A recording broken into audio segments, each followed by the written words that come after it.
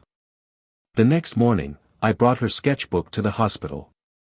She was awake, watching cartoons with no sound. Just staring. Her hands trembled slightly. Hey, kiddo, I said, sitting by her bed. Hi, Daddy. I placed the sketchbook on her lap. Can we draw together? She looked surprised. You want to? More than anything. We spent the next hour drawing. Mine were terrible. Lopsided cats. Stick figures with funny hats. But she laughed, and it was the most beautiful sound in the world. Daddy? Yeah. If I don't wake up after the surgery. Don't say that, I interrupted, trying to stay strong. But she squeezed my hand gently. If I don't, can you promise me something? I nodded, barely breathing. Don't be sad forever. Smile. Like Mom did. Tell our story. Help other kids who feel alone. I couldn't answer. I just kissed her forehead and whispered, You'll wake up, Lily. I promise. But deep down, I knew I couldn't promise anything. Only hope. That night, I sat in the chapel. Empty. Cold. Quiet. I wasn't religious. But I talked anyway. To Helena. To God. To whoever was listening. Give me another chance. I don't care what it takes. Take the company. Take the penthouse. Take everything. Just, not her. I didn't sleep. The next morning, I held her hand as they wheeled her toward the oar. She looked up at me, her eyes brave, glowing even through the exhaustion. See you soon, Daddy. And just like that, she disappeared behind double doors. And I waited. For 4 hours. Then 5. Then 6. Every second was a scream. Until finally, the surgeon emerged. His mask hung loose. His eyes were red. My heart stopped. Then he smiled. She's going to be okay, he said. She's stable. I collapsed into the nearest chair and cried like I never had before. Not out of regret this time. But out of relief. Somehow, I'd been given a second chance. But that wasn't the end. Because I still had one more thing to do. Burn the old Henry down to nothing. And rebuild something worthy of the people I loved. Lily's recovery was slow. Fragile. But every small victory felt like a miracle. The first time she opened her eyes and said, I'm hungry, I laughed so hard I scared the nurse.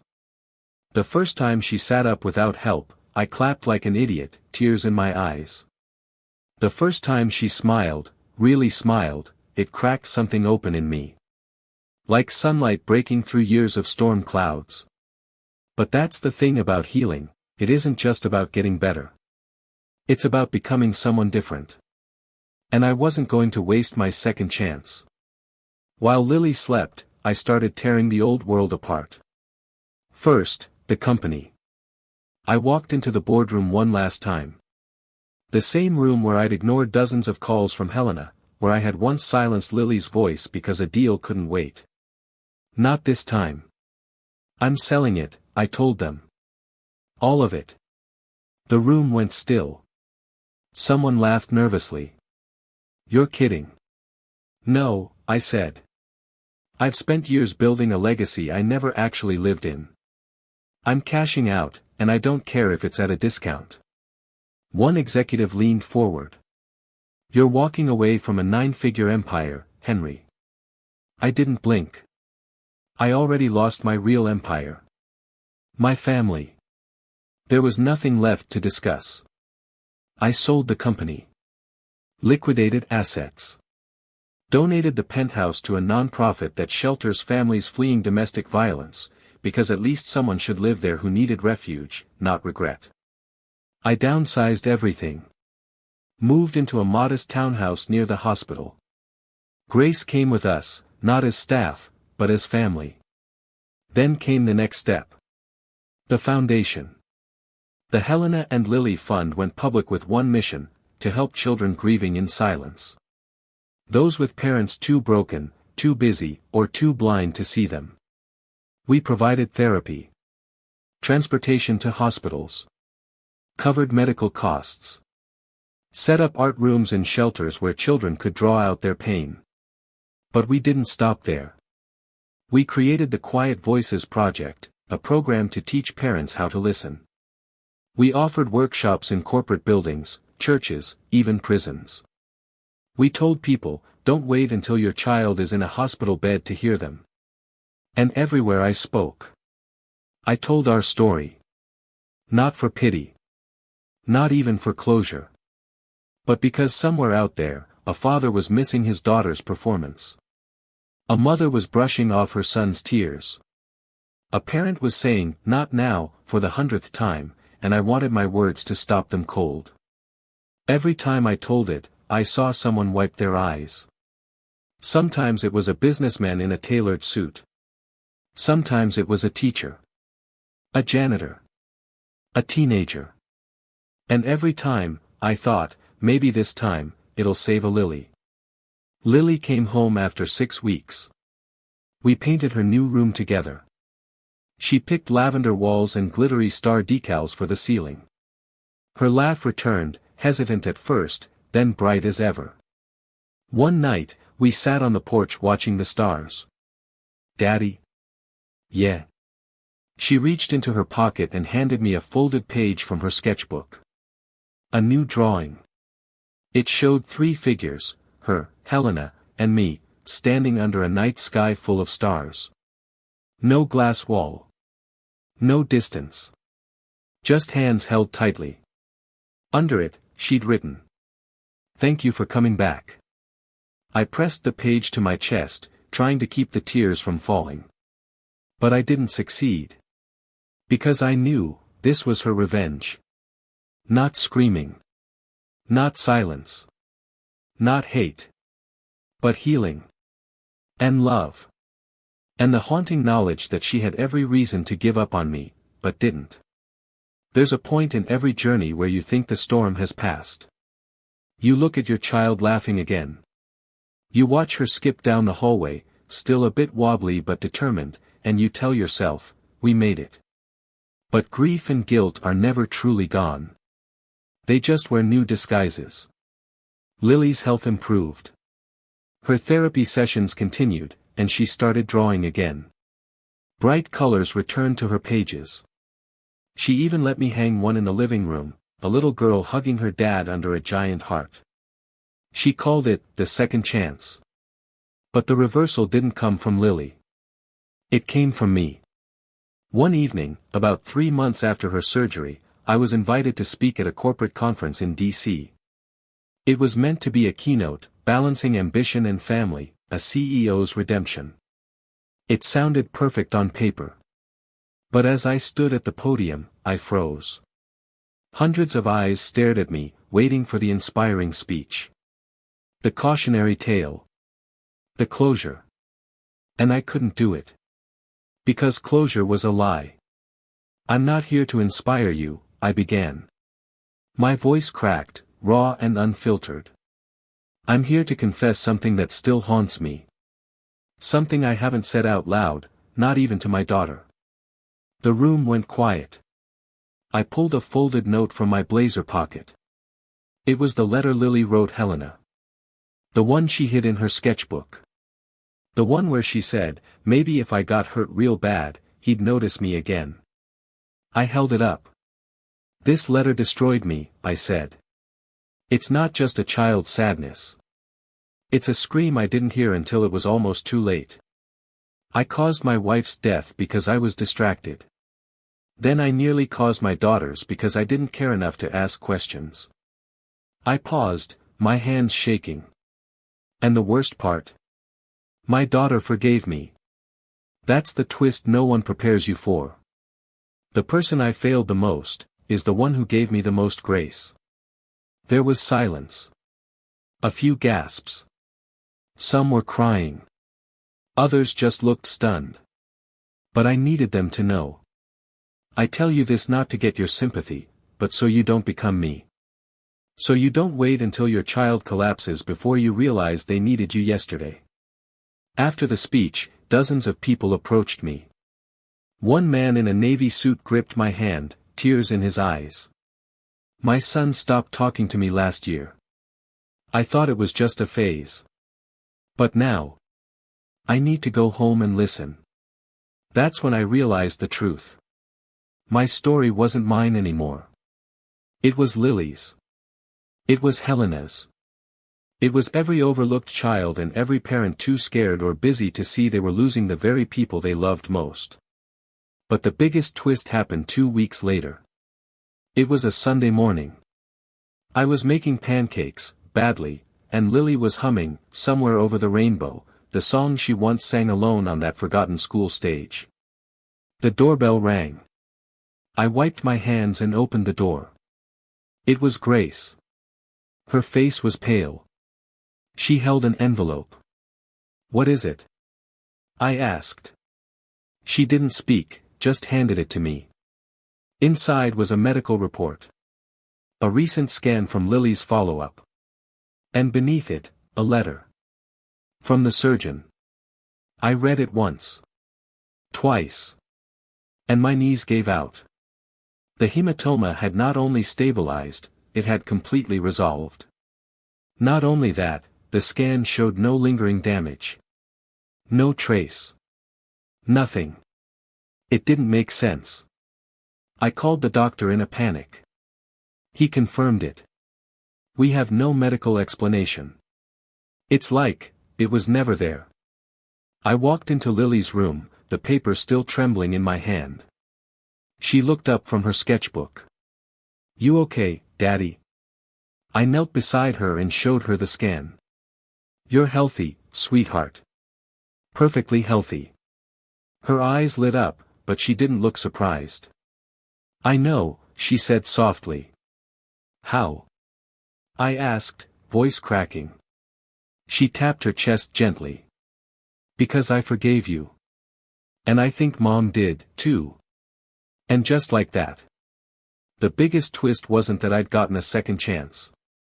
It was that she'd never stopped believing I deserved one. In the end, truth has a way of surfacing, even if it comes twisted through pain and betrayal.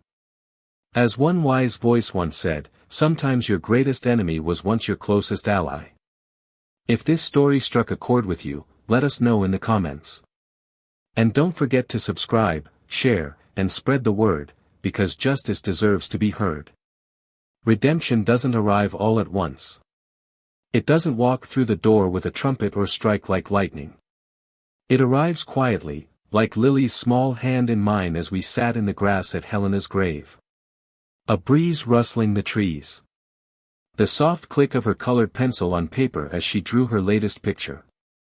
3 people, this time. 1 woman with angel wings. 1 little girl in a sundress. And 1 father, smiling, arms wide, kneeling to meet them both. Underneath, she wrote. Home. Finally. Since her recovery, Lily's laughter returned like spring after a brutal winter. Sometimes soft and cautious. Other times loud and uncontainable. And every time she laughed, I saw Helena's smile in her eyes. Lily asked once, "Daddy, are we happy now?" I didn't know how to answer. Because happy isn't the right word. We were something better. Present. We were finally there, for each other. Fully. Completely. Pain and all. I no longer checked emails during dinner. I didn't rush bedtime stories. I didn't miss school plays or recitals. I was a man reborn from ruin. And every morning, when Lily ran into the kitchen yelling, "Dad! Come see this drawing," I did. No hesitation. No delay. Because every moment I missed before, I was determined to earn back now. The Helena and Lily Fund has expanded. We now run parent-child retreats, grief camps, and a national hotline for overwhelmed caregivers. At one retreat, a teenage boy came up to me and handed me a sketchbook. His father had died from cancer. He hadn't spoken to anyone in a year. Until he heard Lily's story. "I started drawing again," he said, tears brimming in his eyes. "Because if she could forgive her dad, maybe I can forgive the world." I looked at him, nodded, and said, "That's how healing begins." And in that moment, I felt it. Justice. Not revenge in the traditional sense. But the poetic kind. The kind that says, even if you broke something once, you can still build something better. I sold the last remnants of my company. Bought a little cottage with a garden Helena would have loved. Lily planted daisies in the front yard. She said they were for Mom. Every Sunday, we walk to the park. She draws. I read. Sometimes we just sit in silence. And I never once check my phone. Because nothing on a screen could ever matter more than the little girl sitting beside me with color on her fingers and love in her heart. Some nights, I sit on the porch and talk to Helena. I tell her about Lily's dreams. About her new love for baking. About how she wants to become an art therapist for kids who have too many feelings. I tell her about the world we're building, one small act at a time. And I whisper, I kept my promise this time. I didn't run. If you've listened this far, thank you. Not just for hearing our story, but for feeling it. I hope it shakes you the way it shook me. Because I'm living proof that you can survive your own worst choices. You can become the person your child already believed you were.